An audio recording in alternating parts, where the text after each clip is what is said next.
DNA मित्रों, आज हम सबसे पहले दान चोरी पर राम मंदिर ट्रस्ट की पहली बैठक और पहले एक्शन का विश्लेषण करेंगे। जिस निर्णय की प्रतीक्षा की जा रही थी वो निर्णय दान चोरी पर ट्रस्ट की पहली बैठक में ले लिया गया। राम मंदिर ट्रस्ट के महासचिव चंपत राय और डॉक्टर अनिल मिश्रा की आज छुट्टी हो गई। मंदिर में चोरी का खुलासा होने के करीब 21 दिन बाद आज ये फैसला लिया गया। दोनों ने इस्तीफा तो पहले ही दे दिया था, लेकिन आज ट्रस्ट की बैठक में दोनों का इस्तीफा मंजूर कर लिया गया। यानी राम मंदिर ट्रस्ट से आज विधिवत उनकी छुट्टी हो गई। मित्रों, अब सवाल यह है कि जब दान चोरी को लेकर ट्रस्ट के महासचिव की छुट्टी हो गई तो फिर कोषाध्यक्ष कैसे बच गए? जिनके कंधे पर रामलला के चढ़ावे को संभाल कर रखने की जिम्मेदारी थी, उनका कुछ नहीं बिगड़ा। ऐसा क्यों? जिन्होंने बैठक में सबके बीच कहा गलती हो गई, उनकी कुर्सी कैसे बच गई? मित्रों, चाणक्य नीति का एक सूत्र है, अधीनस्थों के दोष और पापों के लिए राजा भी दंड का भागीदार होता है। यहां राजा से तात्पर्य उस अधिकारी से है जिसके अधीन में रहकर कर्मचारियों ने चोरी की। राम मंदिर में हुई दान चोरी में चंपत राय, डॉक्टर अनिल मिश्रा या फिर स्वामी गोविंद देव गिरी की किसी भी तरीके की संलिप्तता है या नहीं, इसकी पड़ताल अभी चल रही है। लेकिन नैतिकता यही कहती है कि उनके कार्यकाल में चोरी हुई है, इसलिए उन पर कार्रवाई को लेकर फैसले करने के लिए आज बैठक हुई थी। ट्रस्ट के अध्यक्ष महंत नृत्य गोपाल दास की अध्यक्षता में बैठक हुई।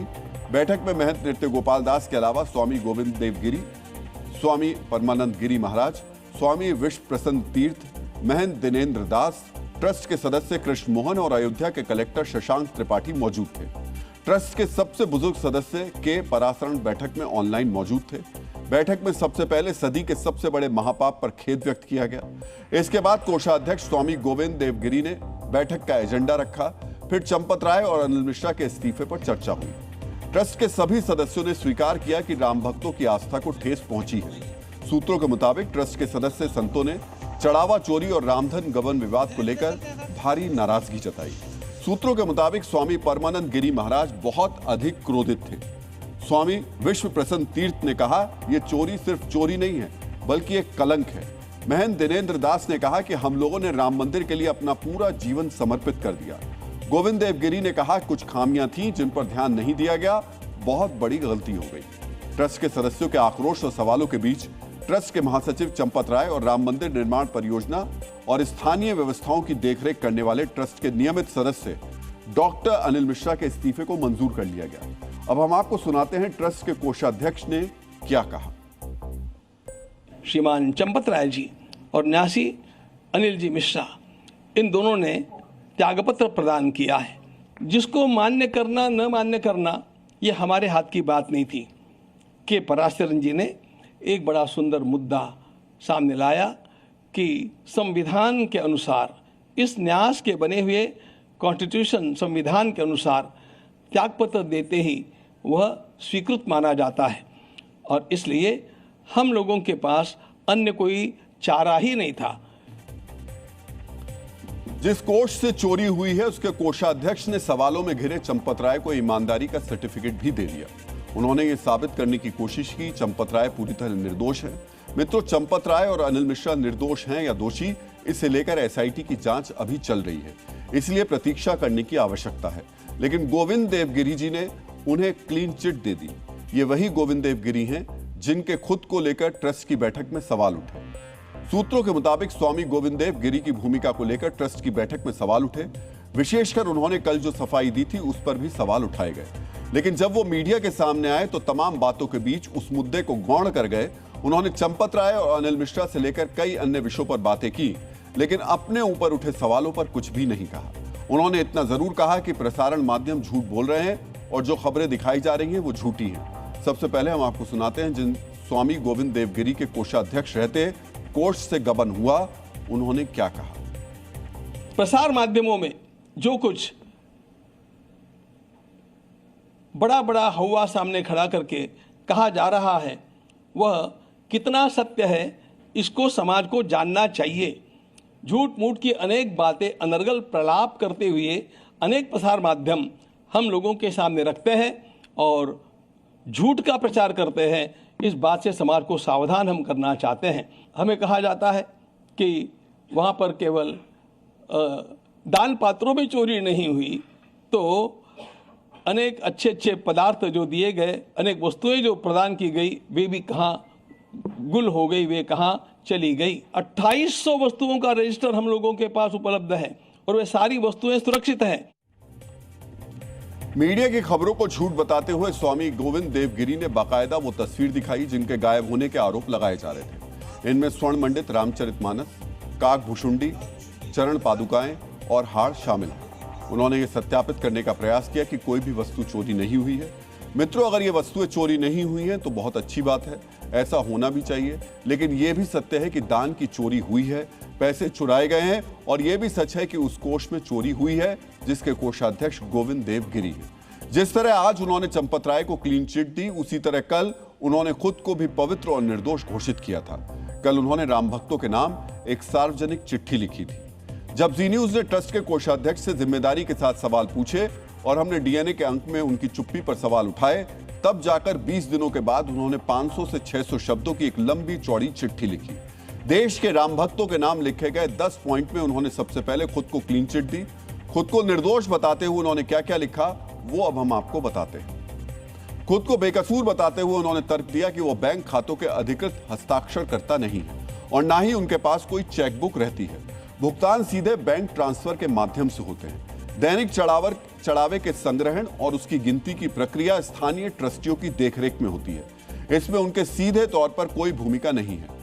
ट्रस्ट का कोषाध्यक्ष बनने के बाद उन्होंने कभी भी किसी से नकदी या कोई अन्य वस्तु दान के रूप में स्वीकार नहीं की। अब प्रश्न ये है, जब स्वामी गोविंद देवगिरी के पास कोई अधिकार ही नहीं था, जैसा कि वो अपनी सार्वजनिक चिट्ठी में खुद बता रहे हैं, तो फिर वो बिना अधिकार वाले पद पर क्यों थे? वो पुणे में बैठकर अयोध्या के राम मंदिर ट्रस्ट के कोषाध्यक्ष क्यों बने हुए थे?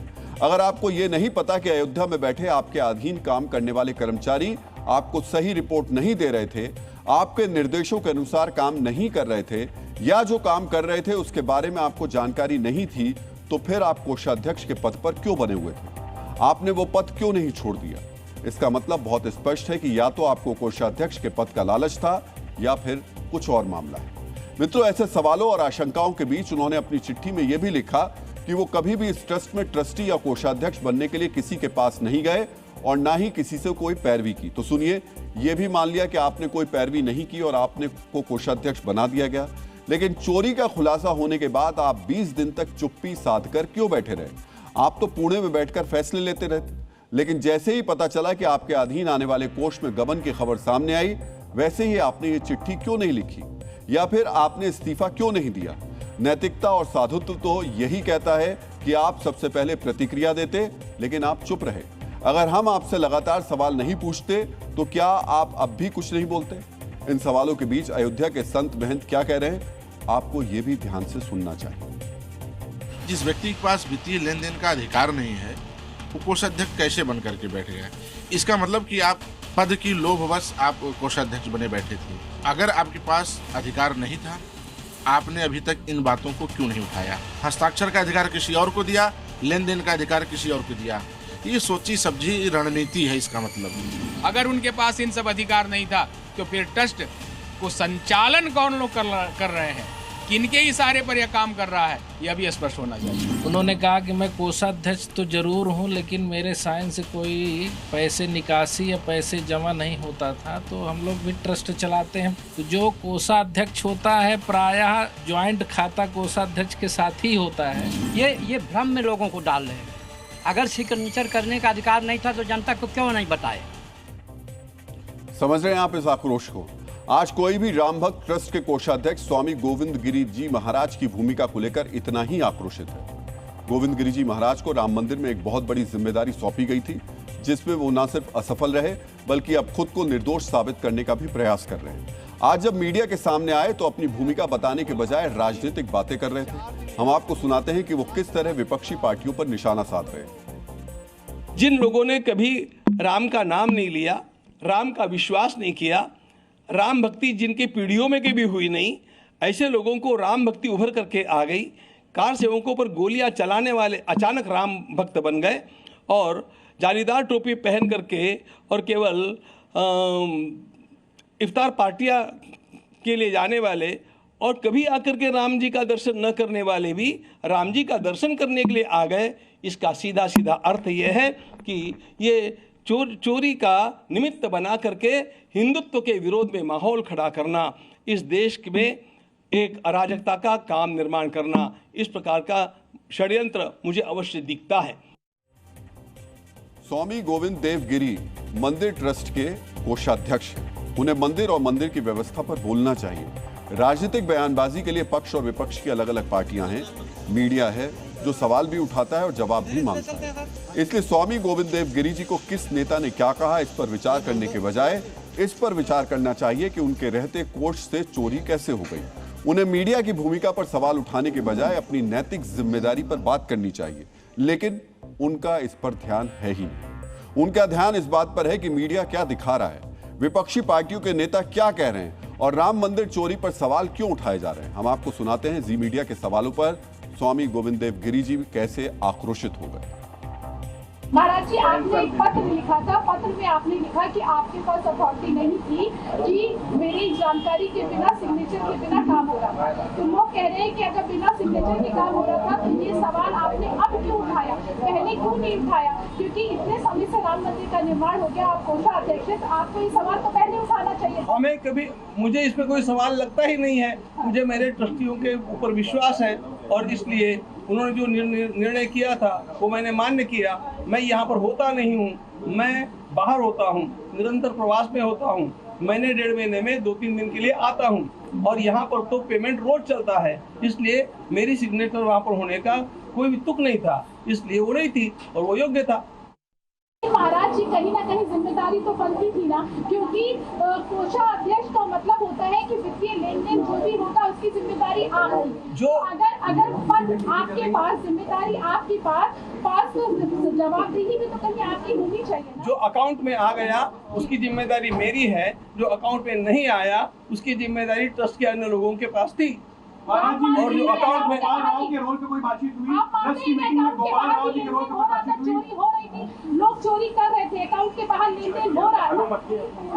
तो ये मुझे पता नहीं है, ये मीडिया में आ रहा है, होता भी होगा, मैं उसको नकारता भी नहीं हूँ, लेकिन इसकी जानकारी मुझे नहीं है और उसके साथ मेरा संबंध अभी तक नहीं आया।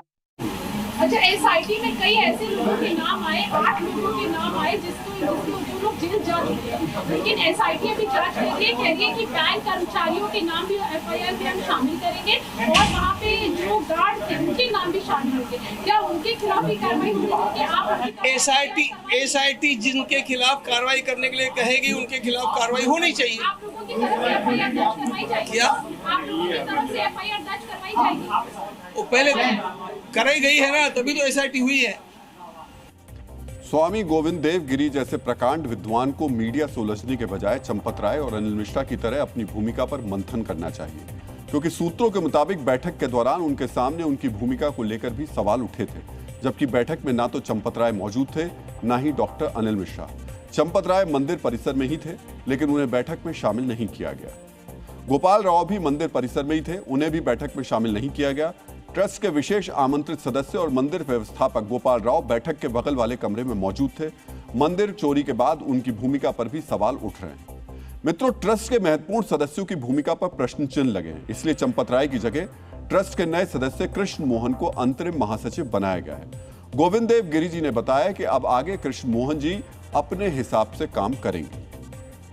अगली व्यवस्थाओं के लिए हम लोग कटिबद्ध हैं और इन व्यवस्थाओं का दायित्व महामंत्री, अंतरिम महामंत्री के रूप में मेरे साथ विराजमान श्रीमान कृष्ण मोहन जी को सौंपा गया है। वे अपने साथ कुछ साथियों को स्वयं चुन करके और उनके साथ मिलकर के इस काम का निष्पादन करेंगे। जिन कृष्ण मोहन को राम मंदिर ट्रस्ट की इतनी बड़ी जिम्मेदारी दी गई है, उनके बारे में आपको जानना चाहिए। कृष्ण मोहन भारतीय वन सेवा के पूर्व अधिकारी हैं। वो उत्तर प्रदेश के हरदोई के रहने वाले हैं। 2012 में सेवानिवृत्ति के बाद उन्होंने आरएसएस में नगर, जिला और अवध प्रांत संघ चालक जैसे दायित्व निभाए हैं। सितंबर 2025 में श्री राम जन्मभूमि तीर्थ क्षेत्र ट्रस्ट में कामेश्वर चौपाल के निधन के बाद उन्हें ट्रस्टी नियुक्त किया गया था। जून 2026 में उनकी ही लिखित शिकायत के बाद एसआईटी की प्रारंभिक रिपोर्ट के आधार पर राम मंदिर चढ़ावा चोरी मामले में 8 कर्मचारियों के खिलाफ केस दर्ज हुआ था। कृष्ण मोहन पर बहुत बड़ी जिम्मेदारी आई है। उन्हें ऐसे समय में राम मंदिर ट्रस्ट का महासचिव बनाया गया है जब ट्रस्ट पर वित्तीय अनियमितताओं के आरोप लगे हैं। उन पर राम मंदिर प्रशासन में पारदर्शिता और जवाबदेही की नई मिसाल कायम करने की जिम्मेदारी है। नई जिम्मेदारी मिलने के बाद उन्होंने क्या कहा, आपको बहुत ध्यान से सुनना चाहिए। इस जवाबदारी के निर्वहन करते समय मेरी कुछ प्राथमिकताएं होंगी। इस प्रकरण में जो भी दोषी पाए जाएंगे, हमारा आग्रह रहेगा उन सभी को न्यायोचित ढंग से जो भी उनको सजा मिलनी है मिले। इसके लिए हम बहुत आग्रही रहेंगे। कहीं ना कहीं प्रबंधन और संचालन में कुछ कमियां रह गई थी, जिसका फायदा लोगों ने उठाया। तो मेरा ये पहला प्रयत्न होगा कि वो जितनी त्रुटियां, कहीं भी लूप होल्स हैं, कहीं छूटा हुआ है, उसको सबसे पहले बंद करना। इस प्रकार की पुनरावृत्ति न हो भविष्य में, इसका मैं पूरा प्रयत्न करूंगा। चढ़ावे की चोरी और पदाधिकारियों में फेरबदल के बीच आज श्री राम जन्मभूमि तीर्थ क्षेत्र ने राम मंदिर में चढ़ावे का पूरा लेखा जोखा जारी किया। आरंभ से लेकर 31 मार्च 2026 तक का पूरा ब्यौरा दिया गया। चढ़ावे के रूप में अब तक 582 करोड़ रुपए प्राप्त हुए हैं। इनमें से 391 करोड़ रुपए मंदिर के ट्रस्ट संचालन पर खर्च किए गए। संचालन व्यय में मंदिर की दैनिक व्यवस्था, कर्मचारियों का वेतन और अन्य प्रशासनिक खर्च शामिल हैं। चढ़ावे की शेष राशि ट्रस्ट के बैंक खातों में सुरक्षित है। निधि समर्पण अभियान और दान के माध्यम से ट्रस्ट को कुल 3,264 करोड़ रुपए प्राप्त हुए हैं। इस राशि में से 2,370 करोड़ रुपए मंदिर निर्माण और अन्य पूंजीगत कार्यों पर खर्च किए गए। मंदिर निर्माण, परकोटा और अन्य स्थायी ढांचों के निर्माण पर सबसे अधिक खर्च हुआ है। गोस्वामी तुलसीदास जी ने श्री रामचरितमानस के अरण्य कांड में स्पष्ट किया है, जो मनुष्य लोभवश चढ़ावे की चोरी करता है उसे घोर नरक मिलता है और इसी लोक में उसका पतन भी शुरू हो जाता है। मंदिर ट्रस्ट की बैठक में जो फैसला हुआ वो भी इसी ओर संकेत करता है। इस महापाप में जिन जिन कर्मचारियों को जेल हुई है, उनमें से 5 आरोपियों को पुलिस अलग अलग रिमांड पर लेने की तैयारी में है। शनिवार और रविवार दोनों दिन जांच टीम ने जेल जाकर सभी आरोपियों से पूछताछ की। कल 5 घंटे तक चले सवाल जवाब के बाद पुलिस ने तय किया कि आरोपियों को अलग अलग कस्टडी में लेकर अब पूछताछ की जाएगी, क्योंकि इन आरोपियों के बारे में हर दिन नए नए खुलासे हो रहे हैं। सूत्रों के हवाले से खबर है कि राम मंदिर चढ़ावा चोरी का आरोपी अनुकल्प मिश्रा मंदिर के दान पात्रों से गायब की गई रकम से अपने गांव के पास 20 बीघा जमीन खरीदने की तैयारी कर रहा था। उसने जमीन का सौदा करीब 2 करोड़ रुपए में तय कर लिया था, लेकिन इसी दौरान चढ़ावा चोरी के मामले में पुलिस ने उसे गिरफ्तार कर लिया। अनुकल्प मिश्रा वही कर्मचारी है जिसके पास से 16,82,040 रुपए नकद बरामद हुए। इसके अलावा अयोध्या के कौशलपुरी में करीब 65 लाख रुपए की कीमत का एक आलीशान मकान भी मिला था। सूत्रों के मुताबिक अनुकल्प ने नोएडा में भी एक फ्लैट खरीदा था और लखनऊ में बीबीडी कॉलेज के सामने अपने रिश्तेदार के नाम पर जमीन ली थी।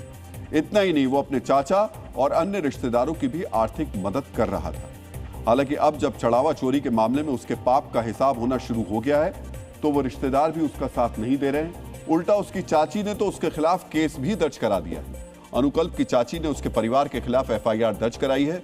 इनायत नगर थाने में अनुकल्प के परिवार के 8 सदस्यों के खिलाफ मामला दर्ज हुआ है।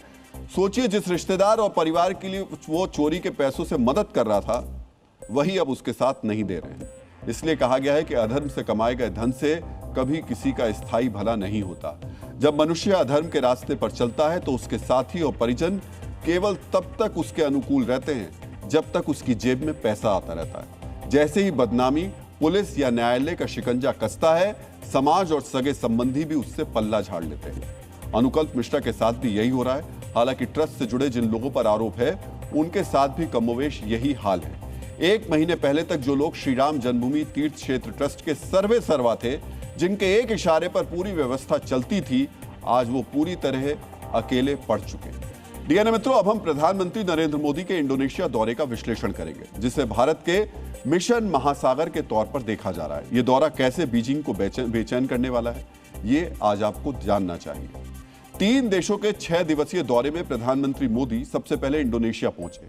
ये यात्रा भारत और इंडोनेशिया के बीच राजनयिक संबंधों की 75वीं वर्षगांठ के मौके पर हो रही है। सबसे बड़े मुस्लिम देश इंडोनेशिया से भारत के संबंध कितने मजबूत हैं और इंडोनेशिया के लिए भारत के प्रधानमंत्री का दौरा कितना महत्वपूर्ण है, उसे आप इस तरह भी समझ सकते हैं कि सीमा पर पहुंचते ही इंडोनेशिया के फाइटर जेट्स ने पीएम मोदी के विमान को एस्कॉर्ट किया और इंडोनेशिया के राष्ट्रपति प्रबोवो सुबियांतो प्रधानमंत्री मोदी की अगवानी करने खुद एयरपोर्ट पहुंचे।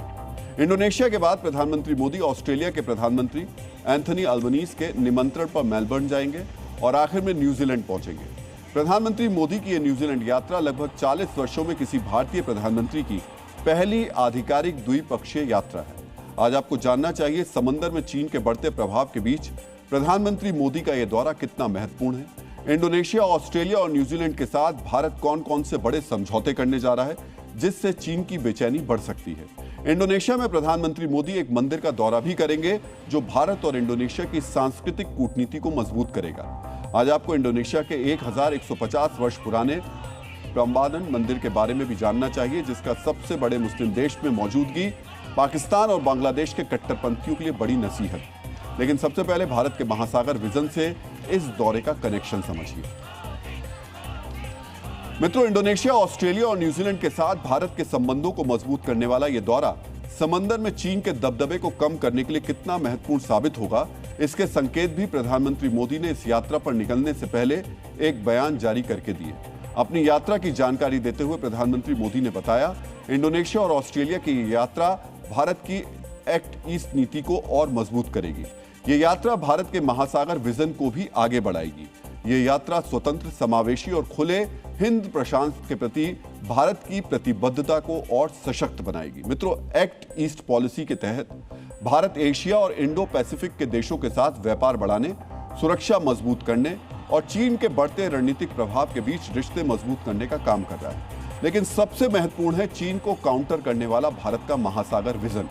आज आपको इसके मतलब और जरूरत दोनों के बारे में जानना चाहिए। मित्रों, महासागर का पूरा अर्थ है mutual and holistic advancement for security and growth across regions, यानी क्षेत्र के देशों की सुरक्षा और विकास के लिए मिलकर काम करना।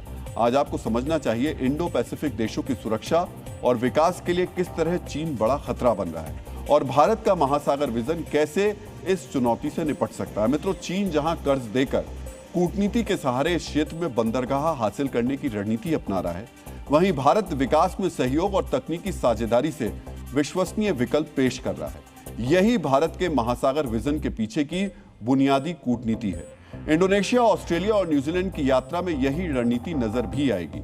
आज आपको समझना चाहिए अपनी कर्ज वाली रणनीति से चीन कैसे समंदर में भारत को घेरने की कोशिश कर रहा है। चीन इसे स्ट्रिंग ऑफ पर्ल्स योजना कहता है। चीन ने अब तक अपने कर्ज जाल में वाली रणनीति से पाकिस्तान के ग्वादर बंदरगाह को विकसित किया जो अरब सागर के प्रवेश द्वार पर स्थित है।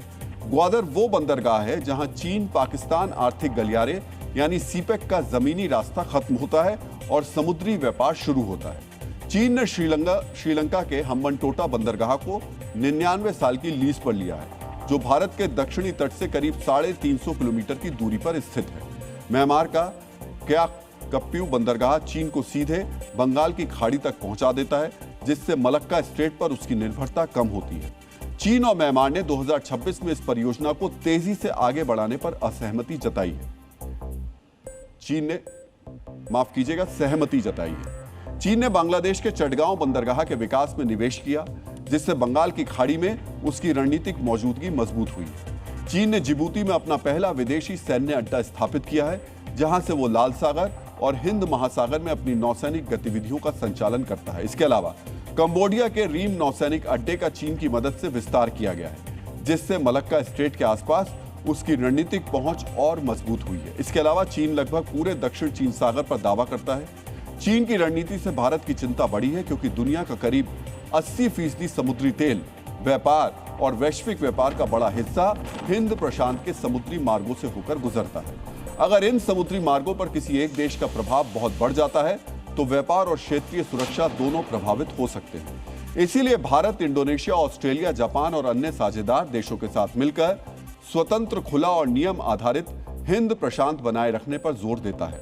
आज आपको समझना चाहिए इसके लिए इंडोनेशिया और ऑस्ट्रेलिया के साथ अगले कुछ दिनों में भारत कौन से समझौते करने वाला है और चीन की स्ट्रिंग ऑफ पर्ल रणनीति का जवाब देने के लिए 15 दिन के अंदर भारत 5 देशों के साथ अपने संबंधों को नई ऊंचाइयों पर ले जाने की तैयारी में। इसमें इंडोनेशिया, ऑस्ट्रेलिया और न्यूजीलैंड के अलावा सेशल्स और जापान भी शामिल है। पिछले महीने पीएम मोदी सेशल्स में थे, उसके बाद जापान की प्रधानमंत्री भारत आई थी। मित्रों, प्रधानमंत्री मोदी अभी जिस देश इंडोनेशिया में मौजूद हैं वो मलक्का स्ट्रेट के पास स्थित है, जहां से दुनिया के समुद्री व्यापार का बड़ा हिस्सा गुजरता है। चीन भी लगभग 80% समुद्री व्यापार इसी मार्ग से करता है। भारत और इंडोनेशिया यहां समुद्री सुरक्षा और संयुक्त गश्त के जरिए इस रणनीतिक मार्ग को सुरक्षित रखने में सहयोग कर रहे हैं। भारत और इंडोनेशिया के बीच ब्रह्मोस मिसाइल की डील भी होने जा रही है। इंडोनेशिया के रक्षा मंत्रालय ने साफ साफ कहा है, उनका देश ब्रह्मोस मिसाइल उत्तरी नटूना सागर में तटीय सुरक्षा और देश की संप्रभुता बचाने के लिए खरीद रहा है। मतलब भारत की ब्रह्मोस नटूना सागर में चीन की घुसपैठ के प्रयासों को रोकने के लिए है। ऑस्ट्रेलिया हिंद महासागर और प्रशांत महासागर दोनों में भारत का अहम रणनीतिक साझेदार है। दोनों क्वाड में सहयोगी हैं। दोनों देश नौसैनिक अभ्यास, समुद्री सुरक्षा और लॉजिस्टिक सहयोग के जरिए चीन के खिलाफ क्षेत्रीय संतुलन को मजबूत करेंगे। चीन को लेकर ऑस्ट्रेलिया की रणनीति और भारत का महासागर विजन एक जैसा है, इसलिए दोनों देश चीन को काउंटर करने और क्षेत्र में मजबूत आर्थिक सुरक्षा सहयोग बनाने के लिए समझौते करेंगे। मोदी की ऑस्ट्रेलिया यात्रा में दोनों देशों के बीच क्रिटिकल मिनरल साझेदारी पर भी समझौते होंगे। चीन के करीब मौजूद जापान भारत को रक्षा तकनीक, समुद्री सुरक्षा और नौसैनिक प्रशिक्षण में सहयोग देता है। दोनों देश क्वाड के जरिए हिंद प्रशांत में नियम आधारित व्यवस्था का समर्थन करते हैं। भारत उन 17 देशों में से एक है जिनके साथ जापान ने उपकरण और टेक्नोलॉजी ट्रांसफर समझौता किया है। इसमें मिसाइल और सबमरीन जैसी तकनीकें भी शामिल हैं और ये बात चीन को बहुत बुरी लगी है। सेशल्स हिंद महासागर में अफ्रीका का एक रणनीतिक द्विपक्षीय देश है। भारत ने वहां तटीय रडार नेटवर्क विकसित करने में मदद की है, जिससे समुद्री गतिविधियों पर नजर रखना आसान हुआ है। मित्रों, सेशल्स पश्चिमी हिंद महासागर में एक महत्वपूर्ण रणनीतिक स्थान पर है। यदि चीन यहां पांव जमाने में सफल हो जाता है तो अफ्रीका और मिडिल ईस्ट से भारत के समुद्री मार्गों पर निगरानी मुश्किल हो जाती है। इसके अलावा न्यूजीलैंड भी प्रशांत क्षेत्र में समुद्री निगरानी, लॉजिस्टिक सहयोग और क्षेत्रीय सुरक्षा में भारत का उभरता हुआ साझेदार है। प्रधानमंत्री मोदी के दौरे पर भारत और न्यूजीलैंड के बीच फ्री ट्रेड डील पर साइन होने की उम्मीद है, जिससे ये संबंध और मजबूत होंगे। इन पांचों देशों से भारत के समझौते समंदर में चीन को काउंटर करने के लिए बहुत महत्वपूर्ण है। इसे आप चीन के खिलाफ भारत का पंच भी कह सकते हैं। डीएनए मित्रों, प्रधानमंत्री नरेंद्र मोदी 8 जुलाई तक इंडोनेशिया में रहेंगे। समुद्र सुरक्षा और रणनीतिक समझौतों के अलावा दोनों देशों के बीच व्यापार, शिक्षा और पर्यटन से जुड़े बड़े समझौते होंगे। इसके अलावा भारत और इंडोनेशिया के बीच कल्चरल डिप्लोमेसी भी मजबूत होगी। प्रधानमंत्री मोदी इंडोनेशिया के सबसे बड़े मंदिर प्रम्बानन का भी दौरा करेंगे। प्रम्बानन मंदिर 9वीं-10वीं शताब्दी में मध्य जावा के योग्यकार्ता के पास बनाया गया था। ये इंडोनेशिया का सबसे बड़ा हिंदू मंदिर है और भगवान शिव, विष्णु और ब्रह्मा को ये मंदिर समर्पित है। इस पूरे परिसर में 240 मंदिर हैं, जिनमें 47 मीटर ऊंचा शिव मंदिर सबसे प्रमुख है। इसकी दीवारों पर रामायण के दृश्य उकेरे गए हैं। 1991 में इसे यूनेस्को विश्व धरोहर घोषित किया गया था। 2006 के भूकंप में इसे भारी नुकसान हुआ था और अब भारत का भारतीय पुरातत्व सर्वेक्षण यानी ASI इसके जीर्णोद्धार में सहयोग कर रहा है। 8 जुलाई को इस परियोजना के औपचारिक शुभारंभ की घोषणा की उम्मीद है। डीएनए मित्रों, वैसे 2008 में मुझे इंडोनेशिया में इस मंदिर में जाकर कवरेज करने का मौका भी मिला है।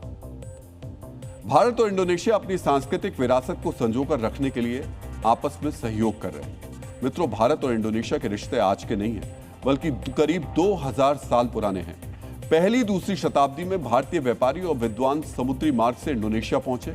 उनके साथ हिंदू धर्म, बौद्ध धर्म और संस्कृत भाषा वहां पर पहुंची। इसका असर आज भी यहां दिखाई देता है। इंडोनेशिया का राष्ट्रीय प्रतीक गरुड़ हिंदू परंपरा से लिया गया है। इंडोनेशियाई भाषा में हजारों संस्कृत शब्द हैं और बाली में आज भी हिंदू संस्कृति जीवंत है। इसलिए रामायण और महाभारत का मंचन आज भी वहां की सांस्कृतिक परंपरा का हिस्सा है। मित्रों, आज पाकिस्तान और बांग्लादेश जैसे देशों के कट्टरपंथियों को इंडोनेशिया से सीखना चाहिए। दुनिया का सबसे बड़ा मुस्लिम बहुल देश होने के बावजूद इंडोनेशिया ने अपनी हिंदू बौद्ध विरासत को मिटाया नहीं, बल्कि उसे राष्ट्रीय पहचान और पर्यटन का हिस्सा बनाया। प्रम्बानन मंदिर का जीर्णोद्धार भी इसका ही एक उदाहरण है। जबकि पाकिस्तान, जहां 1947 में विभाजन के समय 300 से अधिक हिंदू मंदिर थे, वहां अब नियमित पूजा के लिए सिर्फ 20 हिंदू मंदिर बचे हैं। पाकिस्तान में सिर्फ हिंदू मंदिर ही नहीं, सिख, ईसाई और जैन धर्मस्थल भी असुरक्षित हैं। All Pakistan Hindu rights movement के 2014 के आंकड़ों के अनुसार 1990 के बाद 428 में से 408 अल्पसंख्यक पूजा स्थल या तो तोड़ दिए गए या फिर उन्हें दुकानों, स्कूलों, सरकारी कार्यालयों और अन्य इमारतों में बदल दिया गया।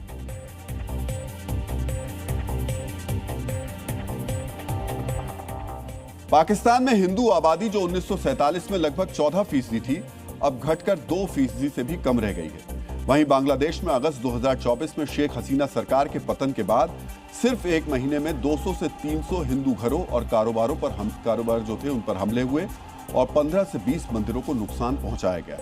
जबकि सबसे बड़ा मुस्लिम देश इंडोनेशिया अपने देश में मौजूद हिंदू संस्कृति को संजो कर रख रहा है। उसके राष्ट्रपति गर्व से कहते हैं उनका डीएनए हिंदुस्तानी।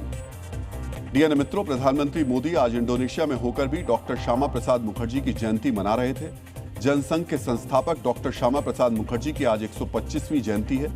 एक देश में 2 विधान, 2 प्रधान और 2 निशान का विरोध जोरदार तरीके से करने वाले डॉक्टर मुखर्जी को पूरे देश में श्रद्धांजलि दी गई। लेकिन डॉक्टर मुखर्जी के अपने प्रदेश पश्चिम बंगाल में उनकी जयंती इस बार विशेष रूप से मनाई गई।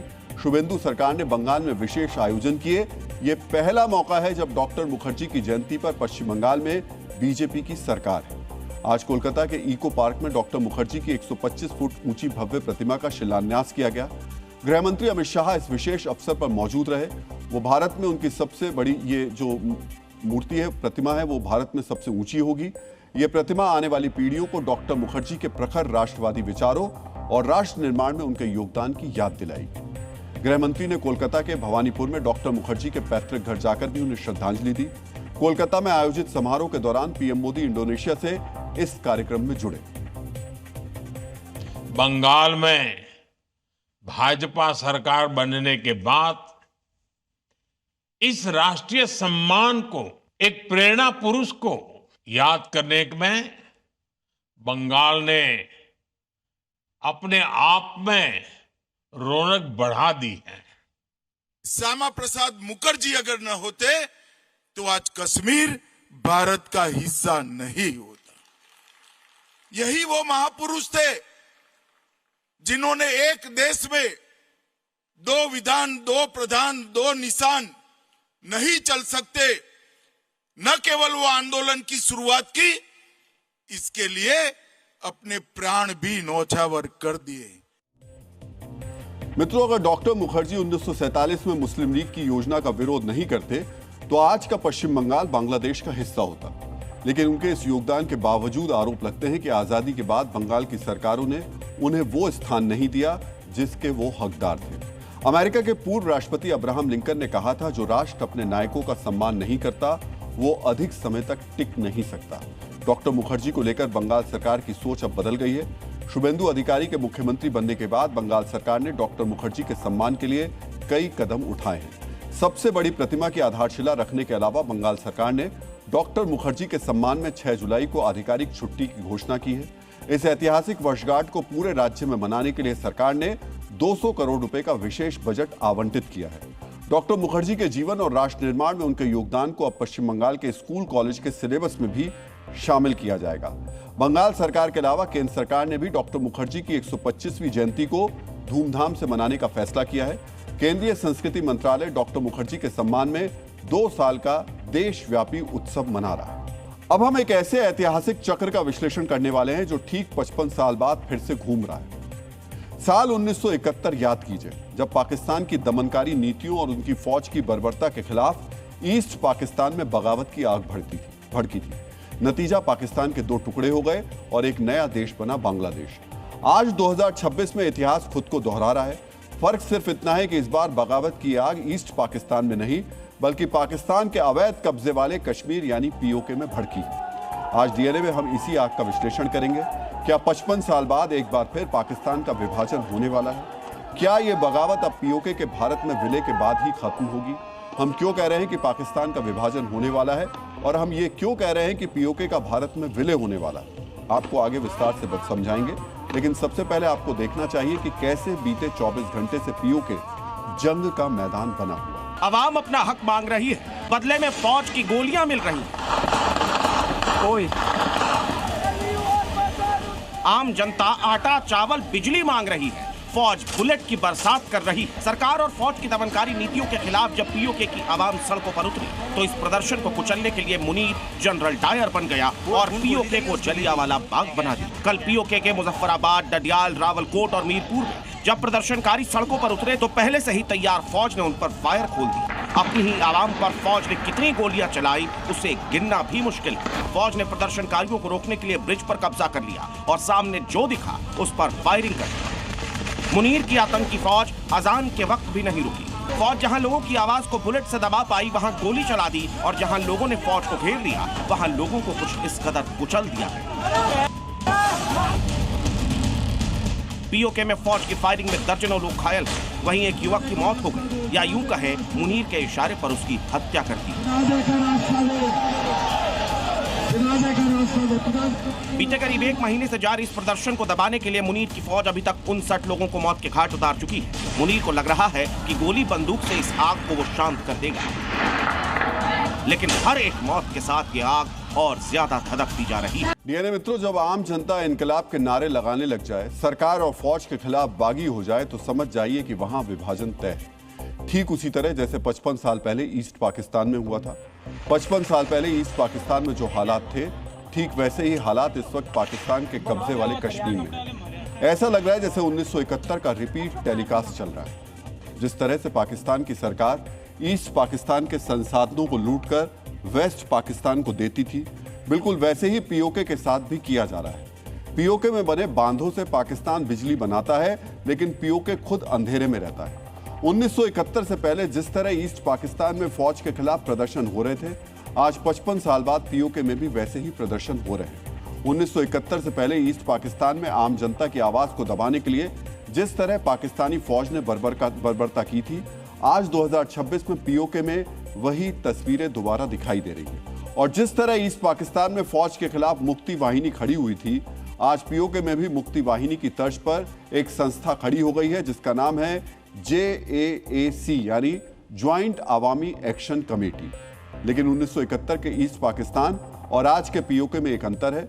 ईस्ट पाकिस्तान अपनी आजादी के लिए लड़ रहा था, लेकिन पीओके सिर्फ पाकिस्तान से आजादी नहीं बल्कि भारत में विलय भी चाहता है। पीओके में पाकिस्तान मुर्दाबाद के साथ साथ हिंदुस्तान जिंदाबाद के नारे लग रहे हैं। पीओके की आम जनता भारत और भारतवासियों से मदद की गुहार लगा रही है। आपको सुनना चाहिए पीओके से भारत के लिए क्या संदेश आया है।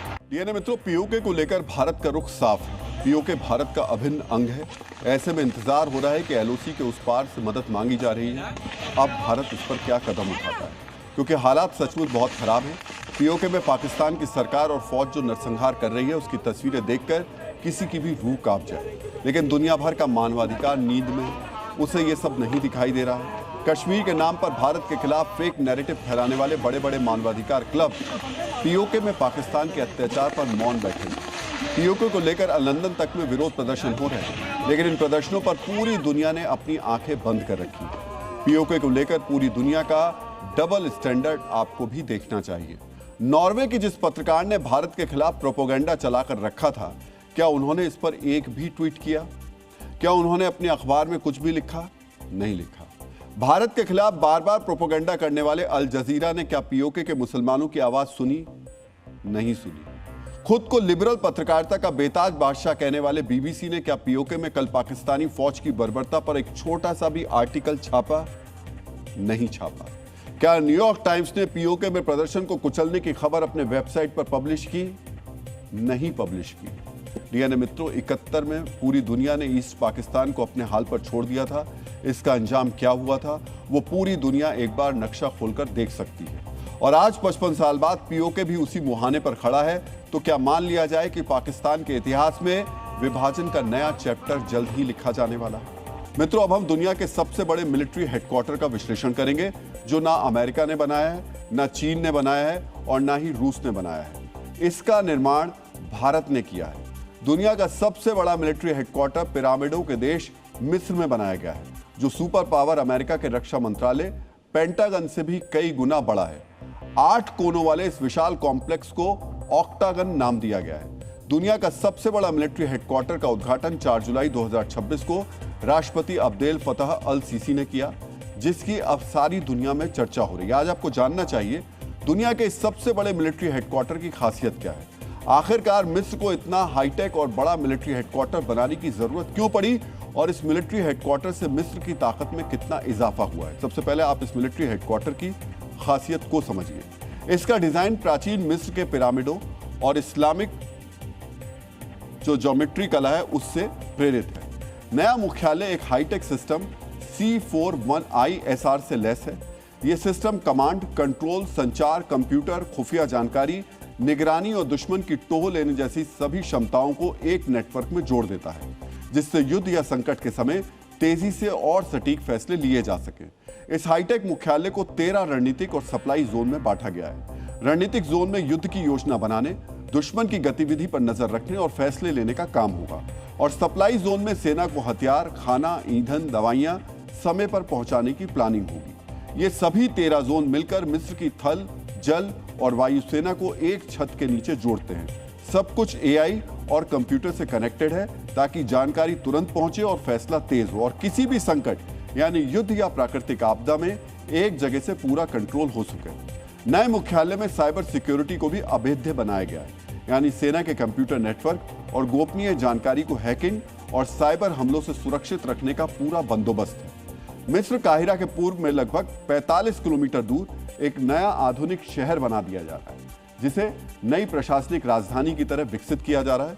मिस्र ने सेना के मुख्यालय भी इसी सुरक्षित जगह बनाए हैं ताकि 2011 जैसी अशांति या बड़े विरोध प्रदर्शनों का असर सैन्य संचालन पर ना पड़े। अब आप समझिए ये मिलिट्री हेडक्वार्टर कैसे दुनिया का सबसे बड़ा स्ट्रेटेजिक कमांड सेंटर बना है। मित्रों, मिस्र का नया स्ट्रेटेजिक कमांड सेंटर ऑक्टागन 22,000 एकड़ में फैला हुआ है।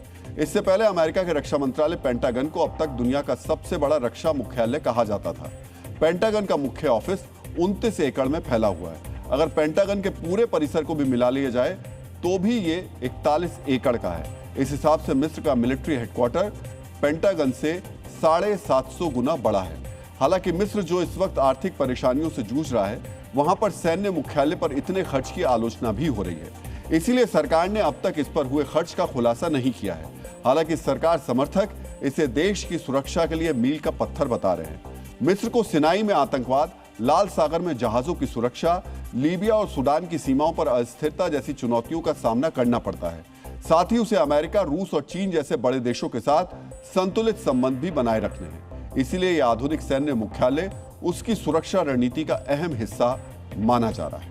यानी मित्रों, अक्सर कहा जाता है जितनी ज्यादा पढ़ाई उतनी ज्यादा आजादी, लेकिन अब हम एक ऐसे आंकड़े का विश्लेषण करने वाले हैं जो इस सोच को चुनौती देता है, क्योंकि देश के जिन राज्यों में महिलाएं सबसे ज्यादा पढ़ी लिखी हैं, जरूरी नहीं कि उनके फैसलों की सबसे ज्यादा अहमियत भी हो।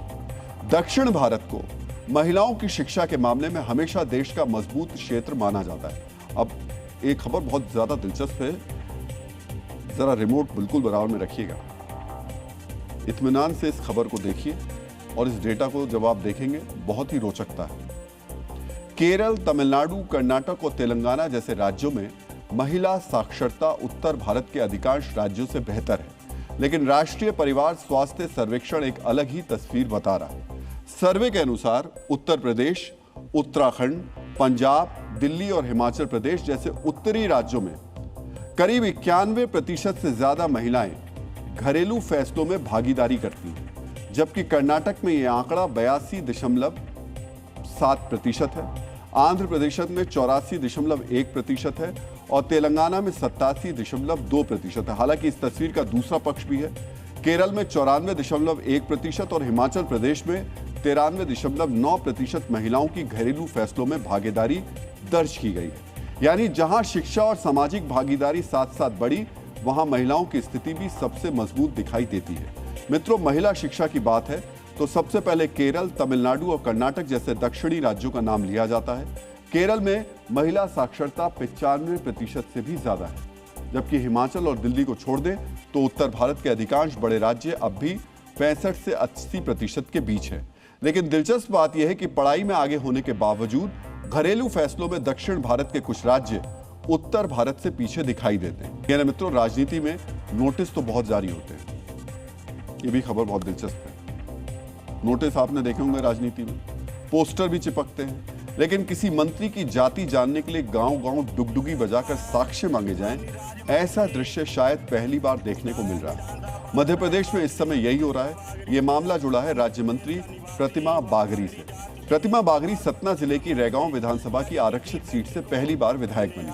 2023 में बड़ी जीत के बाद उन्हें मध्य प्रदेश सरकार में राज्य मंत्री बनाया गया। अब उनकी अनुसूचित जाति कैटेगरी पर कांग्रेस ने बड़ा सवाल उठाया है। शिकायतकर्ता का दावा है कि 1950 के राष्ट्रपति के आदेश और उसके बाद इससे जुड़े सरकारी रिकॉर्ड में बागरी नाम अनुसूचित जाति की सूची में दिखाई नहीं देता। ये पूरा विवाद क्या है, इस पर आपको हमारा ये वीडियो विश्लेषण बिल्कुल भी मिस नहीं करना चाहिए। श्रीमती प्रतिमा बागरी पिता जय प्रताप बागरी के सन 1950 की स्थिति में जिला सतना मध्य प्रदेश के निवासी।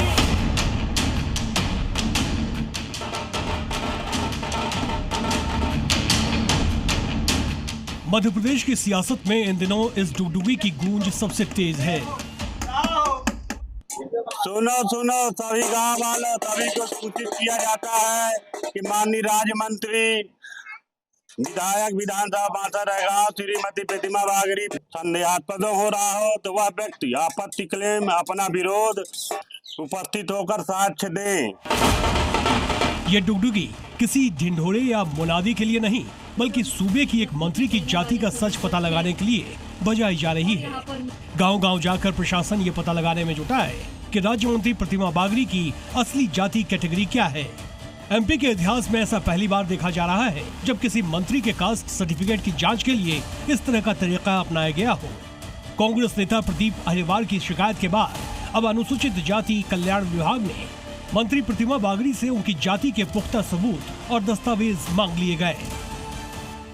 1961 की जनगणना में इन लोगों ने अपने आप को अनुसूचित जाति नहीं कहा, सवर्ण कहा। 71 में इन लोगों ने अपने आप को सवर्ण कहा और 76 में जब मध्य प्रदेश में एक जाति सूची बनी तो जो मूल अनुसूचित जाति की बागरी जाति है वो दूसरे नंबर पर आई। तभी से ये लोग लाभ लेने लगे, फर्जी प्रमाण पत्र बनवाने लगे। समिति के माध्यम से जब मेरे से पत्राचार किया गया, मुझे बुलाया गया, तो मैंने जाकर के अपने सभी तथ्यों को रखा, सभी डॉक्यूमेंट्स रखे और जिसके आधार पर समिति निर्णय करेगी कि क्या सही है और क्या गलत है। प्रदीप अहिरवार नहीं तय करेंगे कि प्रतिमा बागरी क्या है। विभाग ने आज मंत्री को बुलाया और पूछा कि आप दस्तावेज रखिए कि आप एससी कैटेगरी से हैं।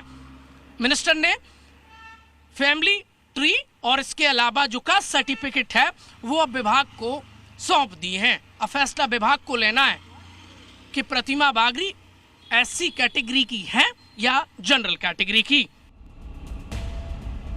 दावे दोनों तरफ से बड़े हैं, सबूत भी दोनों ओर से टेबल पर रख दिए गए हैं। अब गेंद अनुसूचित जाति कल्याण विभाग के पाले में है।